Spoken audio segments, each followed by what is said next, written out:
கர்த்தருடைய பரிசுத்தமான நாமம் மகிமைப்படுவதாக.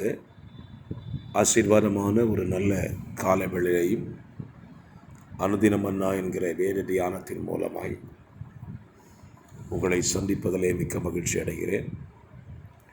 கர்த்தர் கிருபையாய் நமக்கு ஒரு நாளை கூட்டி தந்திருக்கிறார். இந்த வருடத்தினுடைய 4வது நாளை காண செய்த கர்த்தருக்கு நன்றி சொல்வோம். இந்த நாளின் காலை தியானத்திற்காக ஆதியாகமம் 15ஆம் அதிகாரம் அதனுடைய 12வது வசனம். சூரியன் அஸ்தமிக்கும் போது ஆபிரகாமுக்கு அயர்ந்த நித்திரை வந்தது, திகிலும் காரிருளும் அவனை மூடிக்கொண்டது. கர்த்தருடைய நாமம் மகிமைப்படுவதாக. ஆபிரகாமுடைய வாழ்விலே நடந்த ஒரு சம்பவத்தை தான் இந்த காலை வேளையிலே நாம் வாசிக்க கேட்டோம். ஆபிரகாம் கர்த்தரிடத்திலிருந்து சில வாக்குத்தத்தங்களை பெற்றுக்கொள்ளுகிறான். ஆண்டவர் அவனை பார்த்து சொல்லுகிறார், உன் சந்ததி வானத்தின் நட்சத்திரங்களைப் போல பெருகும், இந்த தேசத்தை உன் சந்ததிகள் சுதந்தரித்துக் கொள்வார்கள் என்கிற ஒரு வாக்குத்தத்தத்தை கொடுக்கிறார். அப்பொழுது ஆபிரகாம் ஆண்டவரிடத்தில் கேட்கிறான், ஆண்டவரே, இதை நான் எதினால் அறிந்து கொள்வேன்? என் சந்ததி இதை சுதந்தரித்துக் கொள்ளும் என்று சொன்னீரே, எதினால் அறிவேர் என்று சொன்ன உடனே ஆபிரகாம் இடத்தில் ஆண்டவர் பலி செலுத்த சொல்லுகிறார்.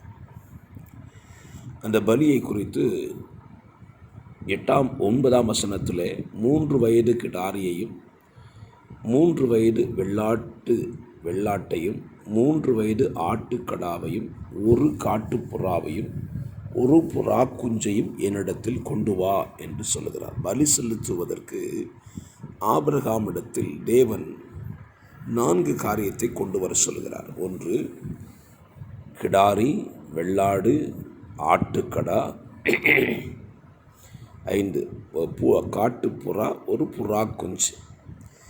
இவைகளை கொண்டு வந்து பலி செலுத்த சொல்லுகிறார். பலி செலுத்தும் போது அந்த மிருகங்கள் தலை துண்டிக்கப்பட்டு செலுத்தப்பட வேண்டும். 10ஆம் வசனத்தில் நீங்கள் வாசித்தீங்கன்னா, அவைகளை நடுவாக துண்டித்து துண்டங்களை ஒன்றுக்கு ஒன்று எதிரே வைத்தான், பட்சிகளையோ அவன் துண்டிக்கவில்லை. பலி செலுத்தும் பொழுது பறவைகளும் மிருகங்களும் துண்டிக்கப்பட வேண்டும். தலை துண்டிக்கப்பட்டால்தான் அவைகள் மரணத்தை சந்திக்கும். அப்படி பறவைகளை மட்டும் துண்டிக்காமல் விட்டதுனால பலிபீடத்தில் இறங்க வேண்டிய தேவனுடைய அக்கினிக்கு பதிலாக பறவைகள் அந்த பலிபீடத்தின் மேல் வந்து இறங்கின.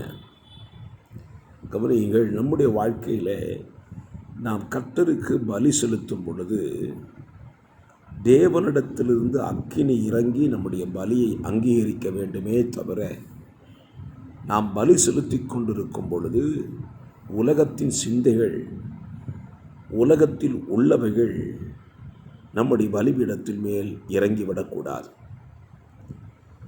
ஆபிரகாமுடைய பலிபீடத்தின் மேல் தேவனுடைய அக்கினி இறங்குவதற்கு பதிலாக பறவைகள் இறங்கின.